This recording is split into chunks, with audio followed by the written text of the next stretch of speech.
ہمارے پاس وہ محفوظ کلام ہے، انا نحن نزلنا الذکر وانا لہ لحافظون. ہمارے پاس جو دنیا میں کسی قوم کے پاس نہیں، کوئی قوم مدعی نہیں. ہندوؤں کے اسکرپچرز کے بارے میں معلوم ہی نہیں وہ کب لکھے گئے، کن پر لکھے گئے، یہ اپنشد کہاں سے آئے، کون تھے وہ لوگ جنہوں نے لکھے یا جن پر نازل، کچھ پتہ ہی نہیں، کسی کا پتہ نہیں. یہ سارے کے سارے جو ہے زیادہ گیتا کے بارے میں کہہ سکتے ہیں، کرشن جی مہاراج کے بارے میں کہ وہ ایک ہسٹوریکل مہابھارت کی جنگ جو ہے، لیکن وہ بھی اصل میں یوں سمجھیے جیسے کہ پرانے کچھ قصے کہانیاں چلی آتی ہیں قوموں کے. ایسی بات ہے کوئی جس کو کہا جائے ہسٹوریکل سائنٹیفک پروف وہ موجود نہیں ہے. صرف ایک کتاب قرآن ہے، لیکن جو خوش قسمت ترین قوم اس کتاب کی حامل ہے وہ بدبخت ترین قوم بن گئی کہ اس نے کتاب کو وہی معاملہ کیا جو یہودیوں نے کیا تھا. نبذ فریق من الذین اوتوا الکتاب کتاب اللہ وراء ظہورہم. جنہیں کتاب دی گئی تھی ان میں سے کچھ لوگوں نے اس کتاب کو اپنی پیٹھوں کے پیچھے پھینک دیا. اس کتاب کو جسے اپنا امام بنانا تھا، نور بنانا تھا، ہادی بنانا تھا، جس کے پیچھے چلنا تھا، اسے پیٹھ کے پیچھے پھینک دیا. اسی لیے حضور نے فرمایا جائے مسلمانوں تم کبھی یہ حرکت نہ کر بیٹھنا، یا اہل قرآن لا تتوسلوا القرآن، تم بھی تکیہ نہ بنا لینا، تکیہ بھی پیٹھ کے پیچھے ہی ہوتا ہے، تم بھی کبھی قرآن کو جو ہے تکیہ نہ بنا لینا اپنے لیے. یہ ہے وہ بدقسمتی. لہذا اب اس کا ایک ہی علاج ہے، رجوع الی القرآن. چنانچہ میں آپ سے عرض کر رہا ہوں اور آپ نے اکثر کے علم میں پہلے سے ہے، میں اپنی زندگی کے کم سے کم 33 برس تو کہہ سکتا ہوں کہ ساری چیز اس کام میں لگا چکا ہوں. 66 سے میں نے کام کا آغاز کیا لاہور میں. یہ کوئی آج کی بات نہیں.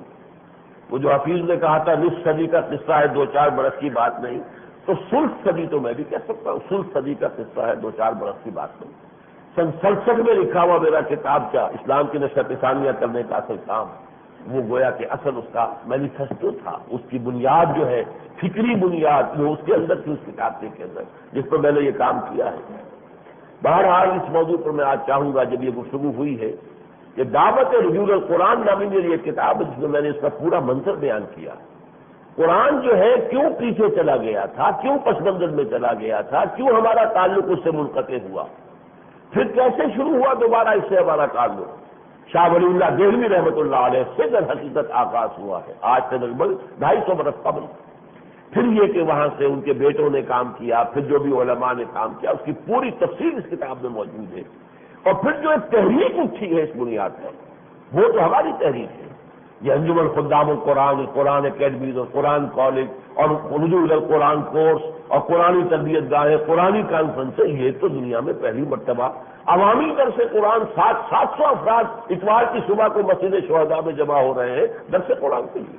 نہ کوئی سیاسی نعرے بازی ہے، نہ کوئی فرقے وارانہ کوئی جو ہے جب پرش جو ہے وہ زیر بحث ہے، کوئی موضوع ہے، قرآن کا پڑھنا پڑھانا.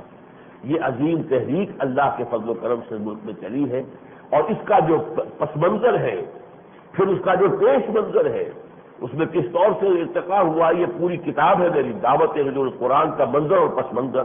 اور یہاں آج اس کے کچھ نسخے لے آئے گئے ہیں. جن حضرات کو بھی اس چیز سے، اس موضوع سے دلچسپی پیدا ہو، انہیں میں یہ مشورہ دوں گا کہ لازماً اس کتاب کا مطالعہ کریں. اب جو 2 کام ہم کر رہے ہیں اس وقت، ان میں سے ایک ہے قرآن کالج. اسے تو سمجھیے کہ پنیری ہے ہماری. قرآن کالج میں ہم ایسے نوجوانوں کو تیار کرنے کی کوشش کر رہے ہیں جو عربی زبان کو ایک لازمی مضمون کی حیثیت سے لیں، جس کا امتحان بھی دینا 200 نمبر کا، انہیں BA کے اندر پرچہ دینا ہوگا. قرآن ہم اضافی طور پر انہیں کچھ پڑھائیں گے. اس کے ساتھ وہ فلسفہ پڑھیں. وہ جو میں نے عرض کیا تھا نا کہ جو ایکوائرڈ نالج ہے، اس ایکوائرڈ نالج میں عقل انسانی نے کچھ فلسفیانہ جو ہے چھلانگیں بھی لگائی ہیں، اور وہ سارا بے خدا فلسفہ ہے. بے خدا فلسفہ، بے خدا نفسیات، بے خدا سیاسیات، بے خدا اقتصادیات، بے خدا عمرانیات، یہ سارے جو ہے بے خدا. وہ اس وہی سے آنکھیں بند کر کے جو اقتصادیات مرتب ہوئی، وہیں سے آنکھیں بند کر کے جو علم سیاسیات مرتب ہوا، وہیں سے آنکھیں بند کر کے جو فلسفہ وجود میں آیا، وہیں سے آنکھیں بند کر کے جو عمرانیات کا مضمون بنا، وہ سب ہے جو پڑھایا جاتا ہے. ہم نے یہ کوشش کی، ٹھیک ہے وہ فلسفہ بھی پڑھو، ان کی حماقتیں بھی سمجھو قرآن مجید کی روشنی میں، تم وہ اقتصادیات بھی پڑھو، کہاں ٹھوکریں کھائی ہیں انہوں نے، قرآن کی روشنی میں سمجھو، ان کی سیاسیات بھی پڑھو، عمرانیات بھی پڑھو، لیکن ساتھ قرآن پڑھو اور حکمت قرآن کا اصل تفقہ جو ہے اس کو حاصل کرو. یہ دونوں چیزیں جمع ہوں گی تو اللہ کرے گا کہ ایک کھیت ایسی پیدا ہو جائے گی نوجوانوں کی جن کے ذہنوں میں یہ دونوں چیزیں انٹیگریٹ ہو جائیں. یہ علیحدہ علیحدہ پڑی ہوئی ہیں، ان کو جمع کیا جائے تاکہ قرآن کے نور سے، اس کی رہنمائی سے ان علوم میں جو غلط چیزیں ہیں ان کو انسان خود ہی جو ہے وہ ان کو تراش کر اور پھینک دے. یہ کام ہم قرآن کالج کے تحت کر رہے ہیں. اب ان میں سے جن لوگوں کو تو اللہ قبول کر لے اس درجے میں کہ وہ عزم کر لے کہ اب پوری زندگی لگانی ہے خیرکم من تعلم القرآن وعلمہ، قرآن سیکھنا ہے اور سکھانا ہے، پڑھنا اور پڑھانا، وہ تو یوں سمجھیے کہ لائق سب مبارکباد اور قابل رشک ہوں گے وہ لوگ کہ جو حضور کے اس قول کا مصداق بن جائے کہ خیرکم من تعلم القرآن وعلمہ. اس سے بڑی بات اور کیا ہوگی؟ تم میں بہترین لوگ وہ ہیں جو قرآن سیکھیں اور سکھائیں، سمجھیں اور سمجھائیں، پڑھیں اور پڑھائیں. اور ان کے والدین کو بھی، نہ صرف انہیں، ان کے والدین کو جو نور کے تاج پہنائے جائیں گے قیامت کے دن. جو حفاظ کے بارے میں روایت مشہور ہے وہ اچھی طرح سمجھ لیجئے. حضور کے زمانے میں حافظ کون کہلاتا تھا قرآن کا؟ جو قرآن کے صرف الفاظ رکھنے والا حافظ نہیں ہوتا تھا، وہ تو قرآن کو سمجھتا تھا، قرآن کا عالم ہوتا تھا. تمام چیزیں شامل ہو کر جب ہوتی تھی تب وہ حافظ کہلاتا تھا. آج ہمارے یہاں وہ رٹے باز والے حافظ ہیں، پتہ الف کا نام دے نہیں کہ ہم نے کیا پڑھا ہے، اور وہ حافظ ہے. تو وہ تو ٹھیک ہے، متن تو ان کے ذہن میں ہے لیکن مفہوم سے تو واقف ہی نہیں. لیکن یہ کہ اگر یہ شکل بن جائے تو یقیناً وہ لوگ جو ہوں گے وہ اللہ تعالیٰ کے اس مقام کے وہ مستحق ہوں گے کہ ان کے نہ صرف ان کا اعزاز و اکرام، ان کے والدین کو جو ہے وہ نور کے تاج پہنائے جائیں. بہرحال اس ضمن میں اگر یہ اتنے اونچے مرتبے پر نہ بھی فائز ہو تو یہ ہے کہ وہ سول سروس میں جا سکتے ہیں، کمپٹیشن میں حصہ لیں، وہ لیگل پروفیشن حاصل کر سکتے ہیں، قانون میں جائیں، قانون پڑھیں. بڑی بڑی شخصیتیں ہماری ساری قانون دان تھی. قائد اعظم کون تھے؟ قانون دان تھے. علامہ اقبال کون تھے؟ قانون دان تھے. وہ بھی تو آخر لائر تھے، ان کی جو معاش ہے وہ تو لیگل پریکٹس سے تھی. پھر یہ کہ ٹیچنگ پروفیشن ہے، اس سلسلے میں بھی انشاءاللہ آج وہ ایک ورقہ آپ کو یہاں تقسیم کر دیا جائے گا کہ جو بھی میٹرک پاس آپ کے عزیزوں میں سے، آپ کے جاننے والوں میں سے، رشتہ داروں میں سے اور زمین پر جو لوگ ان میں سے ہوں، انہیں اس کیریئر کی طرف لائیں. سائنس اور ٹیکنالوجی کا ایک کریز ہو گیا ہے. جیسے میں نے کہا تھا کہ دنیا میں طوفان ایکسپلوژن ہے، اسی کی طرف جا رہے ہیں. اس لیے کہ ذرا کوئی نہ کوئی معاشی صورت جو ہے اچھی اس کے ساتھ وابستہ نظر آتی ہے، شیشے لٹکے ہوئے نظر آتے ہیں، اور تو کچھ بھی نہیں. ورنہ تو آپ کو معلوم ہے کہ پوری دنیا میں یہ ہے وہ انشاءاللہ ایک مرتبہ ہے وہ آپ کو مل جائے گا انشاءاللہ یہاں کہ یہ کیا کیا کیریئرز کھلے ہیں. یہ نہیں ہے کہ ہم قرآن کالج میں جو پڑھے گا وہ کسی مسجد کا امام بنے گا، شاید نہیں. معاذ اللہ. پہلے تو یہ کہ سب سے اونچا خیرکم من تعلم القرآن وعلمہ، وہ تو بڑے سرسبد ہوں گے، لیکن اس سے کم تر یہ لیگل پروفیشن ہے. پھر یہ کہ سی ایس پی کا امتحان پاس کریں یا ٹیچنگ میں جائیں، پروفیسر بنے، اور بڑا ہی یعنی سمجھیے کہ نہایت شریف ترین پیشہ جو ہے وہ ٹیچنگ ہے، جس میں کسی قسم کی کسی کرپشن کا کوئی سوال نہیں. پھر وقت اتنا ملتا ہے کہ انسان اپنی عقلی، ذہنی، فکری ارتقاء کے لیے جو بھی وہ چاہے محنت کرے، آگے بڑھے. ورنہ دوسرے شعبوں میں تو جا کر انسان جو ہے وہ بالکل ایسا ہو جاتا ہے کہ پھر اور اس کی فکر اور سوچ کے ارتقاء کا کوئی امکان نہیں رہتا. بہرحال یہ تو ہے ہماری وہ جو جس کو کہنا چاہیے یہ ایک پنیری ہے جو ہم قرآن کالج کی شکل میں لگا رہے ہیں. اور خاص طور پر اس لیے آج میں نے کہا ہے، آج بھی آپ لیجئے قرآن کالج کے پراسپیکٹس یہاں سے خریدیے اور اپنے قریب ترین عزیزوں میں تلاش کیجیے، اور یہ آپ کا تعاون ہوگا ہمارے اس کام کے ساتھ کہ آپ انہیں آمادہ کریں، متعارف کریں قرآن کالج کے ساتھ. لیکن جو اصل کام ہے ہمارا، یہ میں اصل کیوں کہہ رہا ہوں یہ میں بتا دوں گا آپ کو. سنت نبوی یہ ہے کہ آپ نے ایڈلٹس کو پڑھایا، بچوں کو نہیں پڑھایا.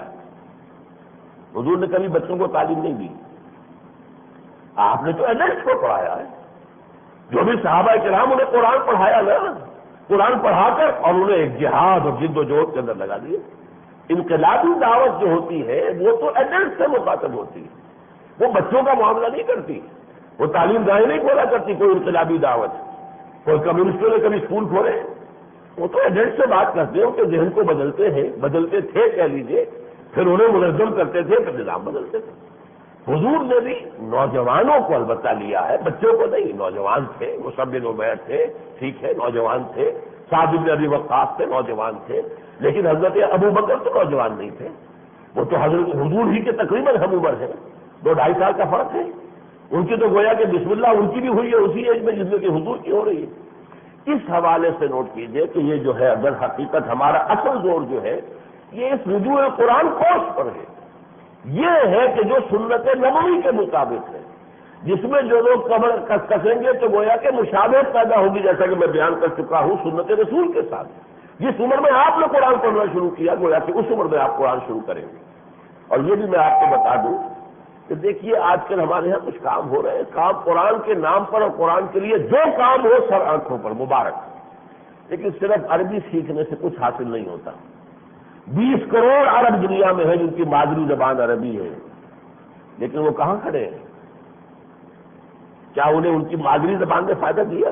وہی مغربی فکر، وہی فلسفہ، وہی تہذیب، وہی سوچ بچار ان کے ذہن پر مسلط ہے۔ اسی طرح محض قرآن کا ترجمہ پڑھ لیا جائے، جیسا کہ آج کل اسکولوں میں بھی کچھ کوشش کی جا رہی ہے، میں پھر کہوں گا مبارک ہے، کم سے کم 2 فائدے حاصل ہو جائیں گے۔ قرآن کا جو شخص ترجمہ پڑھے گا وہ اوہام سے نکل آئے گا، مشرکانہ اوہام اس سے نکل آئے گا، توحید انشاءاللہ اس کی جو ہے وہ پختہ ہو جائے گی۔ اور نمبر 2 فرقے وارانہ جو ہے تنگ نظری اس میں نہیں رہے گی۔ جب قرآن کو پڑھے گا تو معلوم ہو جائے گا کہ قرآن میں تو یہ لکھا ہے، قرآن میں یہ لکھا ہے، قرآن مجید کے اندر جو ہے وہ تو مقدم شے یہ ہے، مؤخر شے یہ ہے۔ لیکن یہ کہ اصل میں یہ جو تہذیب ہے، بے خدا تہذیب، اس کا توڑ کرنے کے لیے وہ لوگ چاہیے کہ جو قرآن مجید کے فکر اور فلسفے اور اس کی حکمت اور اس کا تفقہ حاصل کر چکے ہوں، جیسا کہ حدیث میں آیا ہے، حضرت عبداللہ ابن عباس رضی اللہ تعالیٰ عنہما کے لیے حضور نے جو دعا کی تھی، اللہم فقہہ فی الدین وعلمہ التأویل، اے اللہ اس نوجوان کو دین کا فہم عطا کر، گہرا فہم، تفقہ، وہ جو گہری نظر ہے، انسائٹ انٹو قرآن، قرآن مجید کے اندر گہری نظر انسان کا پیدا ہو جانا، یہ شے ہے جو آج کی اصل ضرورت ہے۔ چنانچہ آپ نے اگر قیامت حضرات نے جو وہ لیا تھا جو ہمارا پراسپیکٹس، اس کے کورسز کا انہوں نے مطالعہ اگر کیا ہو، آج بھی وہ پراسپیکٹس یہاں مل جائے گا، وہ لے جائیے پڑھیے اس کے کورسز کیا ہے۔ وہ صرف عربی زبان نہیں ہے، وہ صرف ترجمہ نہیں ہے، قرآن مجید کا ایک منتخب نصاب، لیکن اس کی گہرائیوں میں اتر کر، تاکہ قرآن کی حکمت، اس کا فلسفہ اور تمام فرائض دینی کا ایک صحیح جامع تصور، خود دین کا ایک جامع تصور سامنے آئے، معلوم ہو کہ دین میں اولیت کس شے کو ہے، کون سی چیز ثانوی ہے، کون سی چیز بنیادی ہے، کون سی فروعی ہے۔ یہ سارا فکر اور یہ فہم اگر حاصل ہوگا، اور پھر یہ کہ اس دنیا میں جو تحریکیں اس وقت چل رہی ہیں ان کا کیا تاریخ ہے، جو تہذیب اس وقت چل رہی ہے اس کا کیا پس منظر ہے، ان تمام چیزوں کو، خاص طور پر یہ بھی جو ہمارا علاقہ ہے اس میں جو بھی حالات ہیں ان کا صحیح فہم ہو، جس میں کہ ہمیں دین کا کام کرنا ہے۔ 12 جو حضرات بھی اس کے لیے کمر کس لیں، میں 3 باتیں ان سے مزید کہوں گا۔ نمبر 1، اپنی نیت کو فوراً درست کریں کہ یہ علم کا حاصل کرنا اس لیے ہوگا کہ دین کو زندہ کیا جائے۔ میں وہ حدیث پچھلی مرتبہ سنا چکا ہوں، محض علم برائے علم نہیں، من جاءہ الموت وہو یطلب العلم لیحیی بہ الاسلام، جس شخص کو موت آ گئی اس حال میں کہ وہ ابھی حصول علم میں مصروف تھا، لیکن حصول علم سے مدعا کیا تھا، مقصد کیا تھا، تاکہ اسلام کو زندہ کرے، اسلام ایک زندہ حقیقت کے طور پر دنیا کے سامنے آ جائے۔ لیحیی بہ الاسلام فبینہ وبین النبیین درجۃ واحدۃ فی الجنہ، تو ایسے شخص کے اور نبیوں کے درمیان جنت میں صرف 1 درجے کا فرق ہوگا۔ تو ہمت کیجیے، کوشش کیجیے، وفی ذالک فلیتنافس المتنافسون، دولت میں، مال و دولت میں، کیریئرز میں، پروفیشن میں آگے سے آگے نکلنے کی فکر کرتے ہیں، اس میدان میں آئیے، آگے نکلیے۔ نمبر 2 یہ کہ 9 ماہ کا جو اس میں وقت نکالنا ہے، ستمبر سے لے کر مئی تک، یہ ہر وقت نکالنا ہوگا۔ یہ نہیں کہ میں کچھ یہ کام بھی کر لوں گا، شام کو یہ کر لوں گا، پھر ساتھ نہیں کر سکتے، پہلے سے کریں۔ یہ 9 مہینے خالص، جیسے چلہ کوئی لگاتا ہے تبلیغی جماعت میں تو جاتا ہے بس باہر، پھر گھر سے سروکار کوئی نہیں اس کا، اسی طریقے سے 4.5 مہینے میں یا 4 مہینے میں 3 چلے ہوتے ہیں، تو یہ سمجھیے 6 چلوں کا پروگرام ہے، لیکن یہ 6 چلوں کا پروگرام ہونا چاہیے اسی نوعیت سے کہ پھر یہ ہے کہ ٹھیک ہے گھر میں آپ جائیں، گھر کی ذمہ داری جو ہے وہ ادا کریں، کوئی پروفیشن، کوئی ملازمت، کوئی اور کاروبار نہیں، یہ 9 مہینے اللہ کے لیے خالص کر لیے جائیں کہ یہ اس دین کے علم کے حصول کے لیے، اس کے ساتھ کوئی کام اگر چلائیں گے تو پھر آپ اس کورس کے ساتھ صحیح نہیں کر سکتے۔ صبح 8 سے لے کر 1 بجے تک تو تدریس ہوگی، پھر اس میں بھی اگر کوئی ہوم ورک دیا جائے گا، جب تو وہ نہیں کریں گے. دیکھیے ایک شوق پیدا ہوا تھا 3 سال پہلے. میرا ایک درس سنا PCSIR ہاؤسنگ سوسائٹی میں، جب ہمارے صدر مملکت ہیں جسٹس ریٹائرڈ تارڑ صاحب، یہ وہاں موجود تھے. انہوں نے درس سنا اسی طرح جیسے آپ سن رہے ہیں. آپ کے دلوں میں بھی یقیناً امنگ پیدا ہوئی ہوگی، جذبہ پیدا ہوا ہوگا، کام کرنے کا کرنا چاہیے. ان کے دل میں بھی پیدا ہو گیا، ان کا میں اس میں شریک ہوں گا. لیکن ظاہر بات ہے جب وہ پھر آئے، اب عمر 60 سے متجاوز تھی، پہلے دن کے کلاس جوائن کرنے کے بعد ان کہہ دیا نہیں میں نہیں کر سکتا. طالب علمانہ انداز. واقعہ یہ ہے 40-45 میکسیمم 50 برس کی عمر جو ہے، اس سے اوپر جو ہے مشکل ہو جاتا ہے. ذہن کے اندر نئی چیزوں کو اخذ کر کے پھر محفوظ رکھنے کی صلاحیت کم ہو جاتی ہے. اگرچہ آئے ہیں ہمارے ہاں زیادہ عمر والے بھی آئے ہیں اور استفادہ بھی کیا، ہم روک ٹوک نہیں لگاتے. لیکن یہ کہ اصل جو میں کہہ رہا ہوں -+40 برس کی عمر جو ہے وہ یہ سمجھے کہ حضور کے ساتھ ایک مشابہت کا ایک موقع مل رہا ہے. اس 40 برس کی عمر میں حضور نے قرآن پڑھنا شروع کیا تھا، جبکہ کہا تھا ما انا بقاری، اور پھر قرآن کے سب سے بڑے عارف تو آپ ہی بنے صلی اللہ علیہ وسلم. تو آپ اس کی ہمت کریں. اور تیسری بات یہ کہ یہ پہلے سے طے کر لیں، جیسے ہی کورس ختم ہوگا فوراً تدریس شروع ہو جائے گی، ورنہ سوکھ جائے گا وہ سارا معاملہ، ضائع ہو جائے گا. عربی جتنی سیکھی ہو سکھانی ہے، پھر قرآن مجید جتنا سمجھنا ہو پھر سمجھانا ہے. یہ جو ہے عزم تیسرا بھی کر لیں، کبھی اس وادی میں قدم رکھیں. میں امید کرتا ہوں کہ اس مسجد سے اس سال جو ہے ایک بڑی تعداد کے اندر لوگ اس کے لیے کمر کسیں، ہمت کریں. اور میں آپ سے آخری بات یہ عرض کر رہا ہوں اس ضمن میں، اگر بہت بڑا اگر ہے، اگر مسلمانان پاکستان داعی القرآن بن کر کھڑے ہو جائیں تو مجھے وہ مصرع علامہ اقبال کا یاد آ رہا ہے، شاید پورے عرب کی تقدیر بدل جائے. اور شاید نہیں، یقیناً سب سے پہلے تو یہ کہ ان اللہ یرفع بہذا الکتاب اقواما، خود اس مسلمانان پاکستان کو جو ترفع حاصل ہوگا، اس لیے کہ یہ تو حضور کا فرمان ہے، ان اللہ یرفع بہذا الکتاب اقواما ویضع بہ آخرین. لیکن صرف یہ نہیں کہ پوری نوع انسانی کے لیے پیغام ہدایت ہے، نوع انسان آپ آخری حامل رحمت للعالمین. تو یہ کہ شاید پورے عرض کی تقدیر بدل جائے. اگرچہ وقت پورا ہو چکا ہے بلکہ کچھ زائد بھی ہو گیا ہے. چند باتیں میں سیاسی اعتبار سے کرنا چاہتا ہوں. آج کا موسم ایسا ہے، گھبرائے نہیں. اور یہ کہ ابھی لوگ آ بھی رہے ہیں، دیر سے آئے ہیں. جب موسم کو ٹھیک ہوا شاید اس وقت گھروں سے نکلنا شروع کیا ہے. جیسا کہ میں نے عرض کیا تھا، یہ جو اینٹی نواز شریف، گو نواز شریف کی جو تحریکیں ہیں اور لہریں جو ہے وہ اٹھنی شروع ہو گئی. سب سے بڑی لہر جو اس ہفتے کے دوران اتوار کے روز 25 تاریخ کو، وہ تو یقیناً جماعت اسلامی کا کارگل کشمیر مارچ جو ہے 40-50 ہزار کی نفری جو ہے جو کہ تسلیم کی گئی ہے بین الاقوامی میڈیا نے، بھی بڑی بات ہے، چھوٹی بات نہیں. پھر یہ کہ نمبر 2 پر قادری صاحب نے بھی آ کر 15-20 ہزار کی نفری کی جو ہے ایک ریلی جو ہے وہ اسلام آباد میں نکال دی ہے. اور ان سب سے پہلے تنظیم الاخوان جو ہے کچھ چھوٹی چھوٹی ریلیاں جو ہیں وہ 5-7 ہزار کی شاید لاہور میں تھی. اسی طریقے سے کچھ چھوٹی اور بھی کئی ہوئی ہیں. جیسا کہ میں نے عرض کیا تھا، وقت مجبور کر دے گا کہ یہ لہریں آپس میں جڑ کر ایک دھارا بنے. یہ ڈکٹیٹ آف دی ٹائم ہوگا میرے اندازے میں. ویسے ایک بڑی دلچسپ بات کہی ہے حافظ حسین احمد صاحب نے، جو سیکرٹری جنرل ہے JUI کے، حافظ حسین احمد. انہوں نے کہا کہ اصل میں ابھی وہ تحریک پورے زور شور سے اس لیے نہیں چل رہی کہ کسی طرف سے گرین سگنل نہیں آیا ہے، ابھی ذرا گرین سگنل کا انتظار ہے. واللہ عالم یہ ان کا قول ہے جو میں آپ کو بتا رہا ہوں.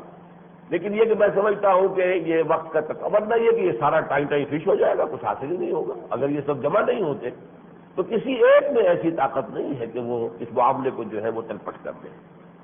بہرحال میں ایک تو ریکارڈ پر لانا چاہتا ہوں کہ قاضی صاحب کا اپنے موقف پر جو استقامت کا مظاہرہ ہوا ہے، میں اس کو قابل داد سمجھتا ہوں. انہوں نے پہلے سے طے کر لیا تھا کہ ہم اتحاد نہیں بنائیں گے، کوئی 1 پوائنٹ ایجنڈے پر ہم نہیں چلیں گے جب تک کہ کوئی شکل اس کے بعد کی واضح طور پر سامنے نہ ہو. بعد میں ہوگا کیا، کیسے حکومت بنے گی، کن کی بنے گی، کون لوگ ہوں گے، وہی لٹیرے پھر آ جائیں، شکلیں بدل جائیں، تو اس میں ہم اپنے آپ کو ملوث کرنے کو تیار ہیں. تو میں بہرحال ان کی اس استقامت کی داد دیتا ہوں. تاحال تو وہ کھڑے ہیں، میں کل کی بات نہیں کہہ سکتا کہ کیا ہو. البتہ جہاں تک قادری صاحب کا تعلق ہے، ڈاکٹر طاہر القادری صاحب کا، واقعہ یہ ہے کہ انہوں نے کلا بازیاں کھانے کا جو فن ہے اس میں کمال حاصل کیا، ید طولہ حاصل کیا، بے اصولی. سب سے پہلے تو یہ کہ انہوں نے وہ ایک دفعہ الیکشن جو ہے اس میں جو منہ کی کھائی تھی طے کیا تھا اب الیکشن میں نہیں جائیں گے. اب معلوم ہو رہا ہے کہ ان کا سارا زور جنگ میں اپنی ایک سیٹ جو ہے مکمل کرنے پر، پختہ کرنے پر پورا زور سب کر رہے ہیں. الیکشن میں حصہ لینے کا ان کا پختہ ارادہ ہے. پھر اسی طریقے سے ہمارے ساتھ انہوں نے اس متحدہ دینی محاذ کے سلسلے میں ابتداءً حصہ بھی لیا، اور یہ بھی کہ مشورہ اور وسیع ہونا چاہیے، اور یہ بھی کہ میں بلاؤں گا لوگوں کو کہ آئیں اور اس پر مشورہ دیں. اور اس کے بعد پھر انہوں نے فوری طور پہ اعلان بھی کر دیا کہ میں کسی خالص دینی محاذ میں شامل نہیں ہوں گا. تیسرا اہم ترین معاملہ جو سامنے آیا ہے کہ پاکستان عوامی اتحاد جو بنا تھا پیپلز پارٹی کے ساتھ، اس سے علیحدگی کی دلیل انہوں نے یہ دی تھی کہ 1 پوائنٹ ایجنڈا پر میں ساتھ رہنے کو تیار نہیں ہوں. وہی بات جو قاضی صاحب کہہ رہے ہیں، وہی بات قادری صاحب نے کہی تھی کہ آئندہ کا نقشہ بتاؤ پہلے، اگر الیکشن ہو دوبارہ تو کیا کیا سیٹوں کی تقسیم ہوگی، بندر بانٹ کیا ہوگی، پہلے طے کرو. میں اس سے پہلے جو ہے شامل ہونے کو تیار نہیں ہوں. لیکن یہ کہ اب وہی 1 پوائنٹ ایجنڈا کے اوپر وہ جو ہے اتحاد کی باتیں ہو رہی ہیں، تو معلوم ہوتا ہے کہ ان کا تو سرے سے کوئی اصول نہیں ہے. مجھے تو وہ شعر یاد آ رہا ہے کہ ناکردہ گناہوں کی بھی حسرت کی ملے داد، یا رب یہ اگر کردہ گناہوں کی سزا ہے تو انہوں نے جس قدر جو ہے اس میں رنگ بدلے ہیں، واقعہ یہ ہے کہ اس کی داد انہیں ملنی چاہیے. جہاں تک اکرم اعوان صاحب کا تعلق ہے، ان کا مسئلہ بھی کچھ بین چل رہا ہے. ایک طرف تو یہ کہ متحدہ اسلامی انقلابی محاذ میں وہ شامل ہوئے انشراح صدر سے ہوئے، اور اسی ہفتے ہمارا 25 تاریخ کو اس کا پہلا جلسہ عام ہوا تو اس میں بھی شریک ہوئے، اور بالکل اس کے مطابق جو بھی اس کا ایک طریقہ کار طے ہوا ہے اس کے مطابق انہوں نے بہت عمدہ تقریر وہاں پر کی ہے. لیکن یہ ہے کہ کوئی یکنکاتی ایجنڈے پر بھی گفتگو شنید میں وہ نظر آ رہے ہیں، اخبارات میں بھی فوٹو آتے ہیں، گفتگو شنید ہوتی ہے. بہرحال اگر تو مسئلہ ہے صرف اظہار رائے کا تو ہمیں کوئی اعتراض ہے نہیں. رائے تو ہم بھی دے رہے ہیں، رائے تو میں نے بھی یہ دی ہے کہ موجودہ حکومت اپنا اخلاقی جواز کھو چکی ہے. اگر جو کچھ ہوا کارگل میں شروع ہوا ان کی مرضی سے ہوا تو منافقت بدترین ہے کہ ایک طرف دوستی کی جپتیاں ڈال رہے ہیں واجپائی کے ساتھ، اور دوسری طرف یہ چھری جو ہے وہ اس کے پیٹھ میں گھونپ رہے ہیں. کسی مسلمان کا یہ کردار نہیں، منافق کا کردار. اور اگر ان کی مرضی کے بغیر ہوا، فوج نے خود کیا ہے، تو ان سے زیادہ نااہل کوئی نہیں. ہر حالت میں یہ جو اس کا جواز ہے کھو چکے. اب یہ کہ یہ بھی ہو سکتا ہے یہ خود مڈ ٹرم الیکشن کروا دے دوبارہ، دیکھ لیں اپنا مینڈیٹ باقی ہے، وہ بھاری ہے، باقی ہے یا نہیں رہ گیا ہے. ورنہ پھر یہ کہ یہ تحریک اگر چلے گی اور اگر وہ دھارا 1 بن گیا تو پھر ظاہر بات ہے بہت بے عزتی کے ساتھ، بہت بے آبرو ہو کر کرے کوچے سے اب نکلے، انہیں نکلنا پڑے گا. جہاں تک رائے کا تعلق ہے ہماری یہ ہے، لیکن ہم کسی بھی اس طرح کی احتجاجی تحریک میں ایجیٹیشن میں شریک نہیں ہوں گے، یہ ہم نے طے کیا ہوا ہے. اور یہی معاملہ متحدہ اسلامی انقلابی محاذ کا ہے، وہ اپنے طریقہ کار کے اوپر کاربند رہے گی، ان ایجیٹیشن میں شریک نہیں ہو. اس لیے کہ ان ایجیٹیشن سے کسی خیر کی توقع ہمیں نظر نہیں آ رہی. قاضی صاحب بھی اگر کہتے ہیں کہ کوئی ہو تو کہاں سے انہیں نظر آ جائے گا، ہماری سمجھ میں نہیں آ رہا. ہوپنگ اگینسٹ ہوپ والی بات ہو تو ہو، ورنہ یہ کہ ہمارے اس معاشرے میں کسی بھی خیر کی توقع نہیں. بہرحال اگر وہ کسی ایک نکاتی ایجنڈے پہ باقاعدہ شریک ہو گئے تو ظاہر بات ہے کہ پھر وہ غالباً خود ہی تعلق جو ہے وہ متحدہ محاذ سے جو ہے پھر منقطع کر لیں گے. بہرحال صورتحال جدھر جا رہی ہے ہم دعا کریں گے اللہ تعالی ہمیں تو ثابت قدم رہنے کی توفیق عطا فرمائے، ایک رجوع القرآن کی تحریک پر اپنی پوری قوت، اپنی پوری توانائی صرف کر دیں، اور دوسری طرف منہج انقلاب نبوی کے حوالے سے دینی جماعتوں کو دعوت دیں، اپنی بھی ساتھ بھر کوشش کریں، دوسروں کو دعوت دیتے رہیں کہ وہ اس پر آئیں اور اس متحدہ اسلامی انقلابی محاذ میں شریک ہو کر پاکستان میں اسلامی انقلاب برپا کرنے کی کوشش کریں.